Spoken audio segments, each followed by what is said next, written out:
Jamais de mémoire d'homme dans l'histoire du Gabon, la chute d'un homme n'aura autant fait parler. Et si cela était le cas, c'est dire l'influence que ce dernier avait. Brice Lacruche Alianga, puisque c'est de lui dont il s'agit, est un homme politique qui a quasiment tout connu. Du prestige de la présidence de la République gabonaise à la prison de Gros-Bouquet à Libreville.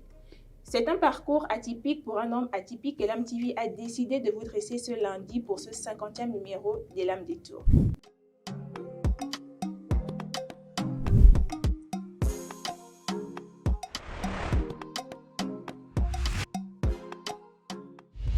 C'est à Marseille, en France, un 1er juillet de l'année 1980 que Brice vient au monde. Ses parents Norbert Farjean et Elisabeth Dupont vivent à Libreville depuis 4 ans, mais ont préféré que leur enfant naisse en France. Au Gabon, le couple a trouvé du travail à la SNBG, la Société nationale des bois du Gabon. Elisabeth, sa mère, est la secrétaire du directeur général, lui, André Lacruche Alianga. Norbert, le père, lui est embauché à la comptabilité. En 1984, il ouvre avec des amis un club de nuit. Les affaires marchent bien pour ce couple d'expatriés, mais leur union se fissure.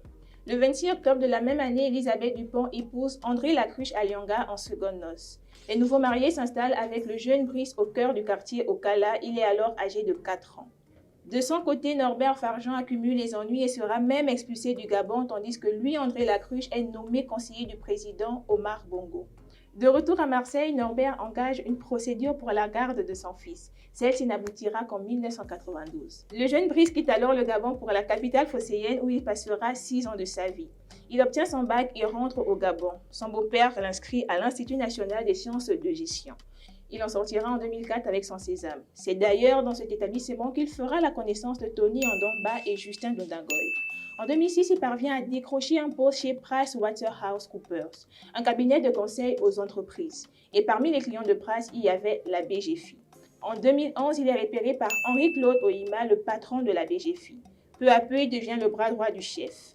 Il va convaincre ce dernier d'engager ses proches que sont Tony Ndomba et Justin Ndongoy. En 2011, il pilote le rachat de l'entreprise Soko BTP, mais des soupçons de malversation émergent et le ministre de l'économie de l'époque, Magloire Gambia, se saisit du dossier et prévient Ohima, lequel a réclamé une enquête interne et déposé une plainte. Alianga sera placé en garde à vue mais va nier toute responsabilité et l'affaire n'ira pas plus loin que ça.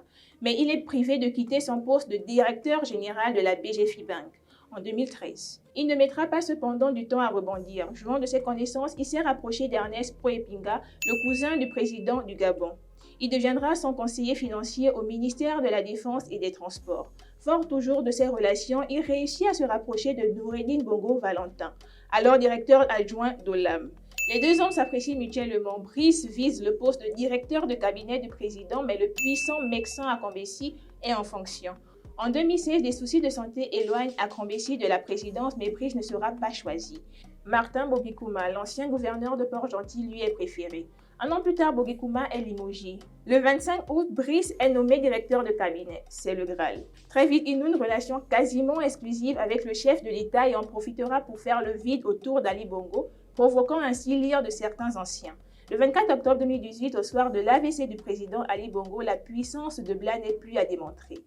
Le premier ministre Issonzé Gondé, les ministres Étienne Massar, Ali Akbar et Christian Magnania en font les frais. La dynastie Bla se met en place. Il installe des gens de confiance un peu partout.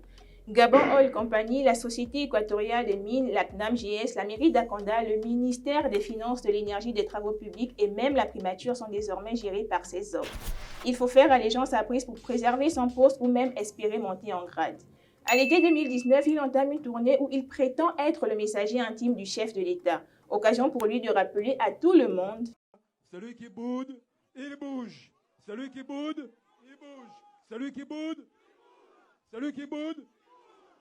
Je pense que tout le monde a compris. Mais on s'achemine peu à peu vers la descente aux enfers de Bla. Dans la République, un vent d'arrestation souffle. Ses proches sont arrêtés, mais lui demeure serein. Il sera viré de la présidence et nommé à la tête d'un ministère inutile. Par décret du président de la République en date de ce jour, sur proposition du Premier ministre chef du gouvernement, le gouvernement de la République est réaménagé ainsi qu'il suit. Sont nommés ministres, ministre chargé du suivi de la stratégie des investissements humains et des objectifs de développement durable, M. Brice Lacluche Alianga. La rumeur dira qu'il fallait le garder surveillé et qu'il était nécessaire de le faire prêter serment. Pourquoi? Je ne sais pas. Le 3 décembre 2019, il est arrêté et accusé de détournement de fonds, concussion, blanchiment de capitaux, mais selon son avocat... La vérité est que nous n'avons pas accès au dossier. Nous ne savons pas pourquoi M. Alianga et son frère au demeurant sont en détention. Nous ne savons pas ce qu'on leur reproche. On dit juste détournement de fonds publics. Mais pour une personne qui n'a pas géré les fonds publics, qui n'a pas de compte public à sa disposition, qui n'est pas chef de l'administration publique, comment il peut s'expliquer sur un détournement dont il n'a aucune espèce de connaissance? Il ajoute. Et donc la raison réelle de leur arrestation n'est pas à trouver dans les finances, parce que c'est l'argument qu'on peut soulever pour appâter le peuple, pour emporter l'opinion.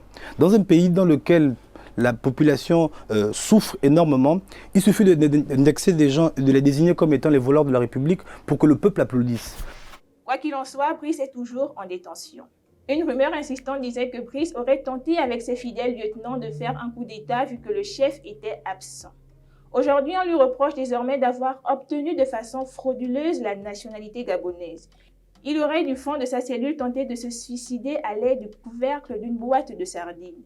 Aujourd'hui, tous ceux qui étaient avec Bla le rejettent sans même attendre le 3e chant du coq.